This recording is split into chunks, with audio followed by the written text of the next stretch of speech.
former offensive lineman Ross Tucker. His thoughts about Shedeur Sanders and the speeding tickets. It's a conscious decision to go over 100. And if you're going over 100 at 1 a.m., what are we doing? You know, what's the thought process there? And so I think if it was just that, Jonathan, I don't think it'd be that big a deal.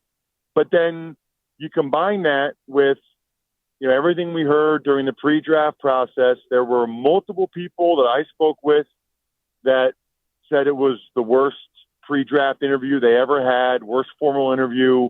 You know, I think we've all seen the reports out there of unprepared or immature or entitled.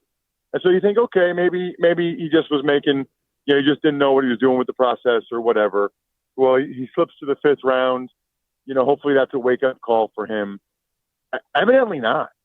You know, and I would say especially at that position, that's when it starts to bother me, right? So if it's any one thing, like if this is the only thing we had ever heard about him, either from an immaturity standpoint or decision-making standpoint, then I'd probably shrug it off. I'd still say it's not good. I mean, you're a very, very high-profile name and person.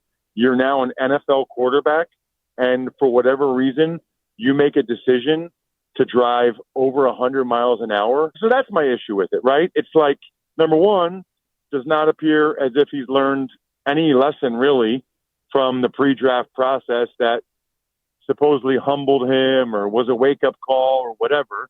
And I think just the fact that he has it in him to make a choice like that makes you wonder even more about all the other choices that he's made during the pre-draft process. Well, let's hope Shedeur realizes anything that he does is going to be kind of expanded. There's a microscope on what he's doing both on and off the field.